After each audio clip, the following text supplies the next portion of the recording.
Hey, it's Emo, and in this lesson, I'm going to show you how to write informational blog posts for an affiliate marketing site. And by informational blog posts, I'm talking about how-tos, step-by-step tutorials, definition posts, and basically any type of content where the primary intent is to learn. On top of that, I want to show you how to generate affiliate commissions from informational blog posts that may not seem to have commercial value at first glance. Let's call these silent profit generators. So let's get started. Now, before I walk you through some blog post templates, it's important we discuss the first and most important step to creating content for search, and that's search intent. Search intent represents the reason behind a searcher's query, and the reason why it's important is because you need to match intent in order to rank high in Google. For example, if we were creating a post about how to clean car seats for our hypothetical kids' car seat site, what do you think our content should look like? Should it be a step-by-step tutorial where you walk them through cleaning your kids' convertible car seats? Or should it have a different format? Or wait, is this for convertible car seats, infant car seats, or booster seats? Well, this was kind of a trick question because the intent for the query, how to clean car seats, is actually about cleaning the seats in your car, not cleaning a kid's installable car seat. How do I know this? Well, the way we identify search intent is by entering the query in Google and looking at the top ranking pages. After all, search engines want to show you the most relevant result for a query. So the top ranking pages are essentially a guide to what Google thinks best serves the intent of a searcher. So as you can see, the top pages for how to clean car seats are all about cleaning regular car seats. So creating a post on cleaning kids' car seats probably wouldn't rank for this query because it's not matching intent. Now, for argument's sake, let's say that intent is about cleaning children's car seats. Because the keyword has the word how-to in it, you might automatically think you need to create a step-by-step guide. But what's interesting is that the top two ranking pages are actually listicles with a set of tips, meaning an unordered list of methods to clean a car seat.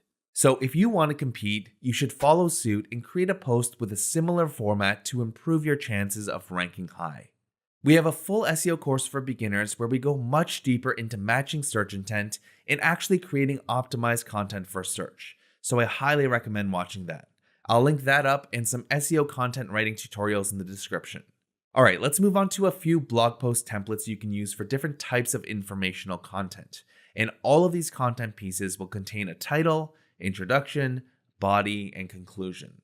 Let's kick things off with the first post type, and that's listicles. Listicles are blog posts that contain non-chronological lists such as tips, product recommendations, tools, techniques, myths, mistakes, or whatever. For the title, you can use any of these templates. Let's turn them into working titles. 11 ways to sneak snacks onto a plane. 7 SEO tips that actually work. 4 blogging techniques to grow your audience. Titles for listicles are about as easy as they come. Now, as for the introduction, your goal should be to build trust and excitement in as few words as possible because most people are coming for the list points. For example, if you're writing a post on 7 SEO tips that actually work, you might say, ranking high in Google is more challenging than ever before, but that doesn't make it impossible. As you can see, our blog ranks for over 11,600 keywords in the top 10 of Google. Today, I want to share a few simple SEO tips that helped us get there. The intro is short and helps build trust because we have proof that we've already achieved what the reader is hoping to achieve: higher Google rankings. The last thing I recommend including in the intro is a table of contents with jump links. This makes it much easier for visitors to navigate throughout your post, especially since listicles need to be skimmable. If you're using WordPress, there are plenty of free plugins to choose from. Just search for Table of Contents in WordPress's plugins repository and you'll find plenty of free options to try. All right, on to the main content. In the most basic form, your main content will have a series of H2s or heading tags and content that complements the headings. Now, depending on the type of listicle you're creating, your H2s will vary. For example, if you're doing a series of tips to achieve a goal, you'd want to use short and descriptive headings that would make the reader want to read your content. For example, if your post was on 17 weight loss tips, rather than having point 5 as eat spicy foods, you might put number 5, eat spicy foods, to burn more calories. Now, as for the content that goes under these headings, you may want to consider creating your own mini template. For example, if your post is on weight loss tips, you might explain why your tip helps with weight loss in one sentence. Then you might explain how it works and cite some research studies. Then you can end out the list point with 2 sentences that will help the reader put that tip into action.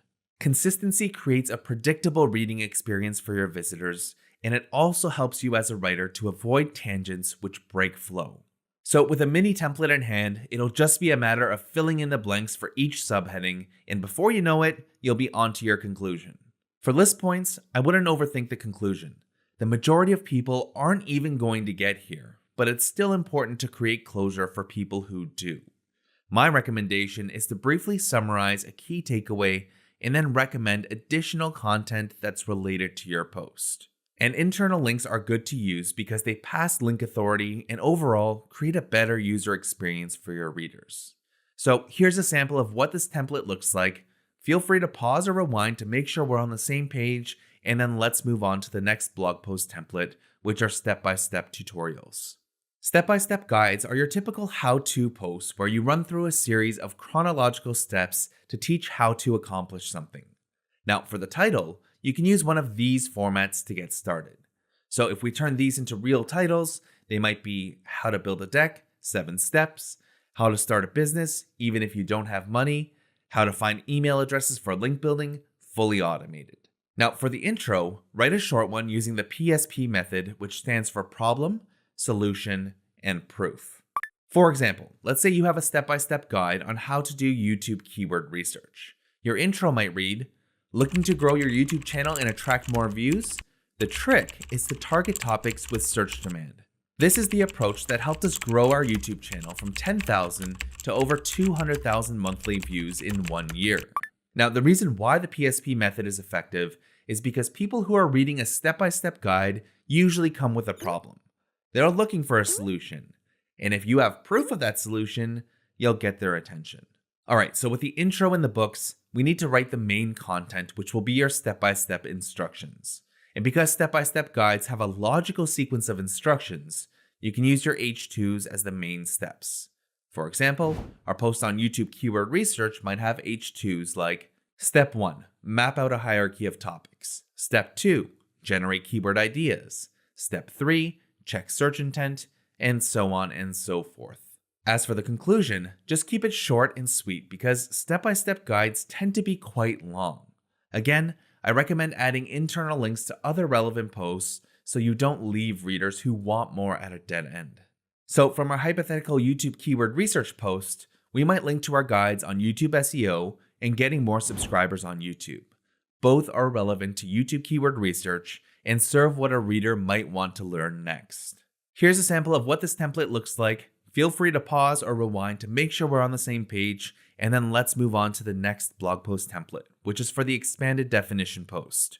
Expanded definition posts are somewhat similar to how-to guides, but rather than being written as a logical sequence of steps, it's meant to give a high-level overview of a topic. Now, because these posts are expanded definitions, you'll want to make your title something like what is or what are concept or acronym, and then any additional details about your piece. For example, what is an oligarch? Everything you need to know. What are SERPs? Search Engine Results Pages Explained. What are NFTs? A detailed introduction to expensive JPEGs. Now, the great thing about expanded definition posts is that there's a clear format you can follow for the intro, main content, and conclusion. In short, you want people to come for the definition and stay for the details. So, for the introduction, you'll want to keep it short and sweet by defining your concept or acronym. For example, our page on What are SERPs immediately gives the definition, shows a supporting image, and then tells you what you'll learn in the rest of the post with jump links to each section. Now, for the main content, I highly recommend spending some time on your outline because you only want to include the most important points that a person searching for what is something would want to know. For example, if we created a post targeting what are NFTs, you can start by searching for ideas in Google's People Also Ask box. So from this list, these could act as potentially good subtopics. You can also look in the related terms report in Ahrefs Keywords Explorer. So based on these keywords, I'd probably want to talk about the meaning of fungible, which is the F in NFT. I'd want to talk about how you can buy an NFT and how to invest in NFTs. Finally, look at the subheadings for top ranking pages for your target query. So this page talks about what they are, how they're different from cryptocurrency, how they work, what they're used for, and so on and so forth. So assuming we were creating a post titled, "What are NFTs?" a detailed introduction to expensive JPEGs, we might have a main content outline that looks like this, where our intro solves the what, and the rest of the article will give a decent introduction to the NFT space. Now, for the conclusion, you just need to summarize the key learnings. And again, I highly recommend adding internal links to relevant articles that a beginner would want to learn more about. Because if they've made it to the bottom of your expanded definition post, they'll likely want to learn more since the content will typically be high level. The bottom line with all of these templates is that they need to match the intent of the searcher. And the better you match it, the better your chances of ranking higher in Google. Now, I've previously talked about how informational blog posts can be silent profit generators.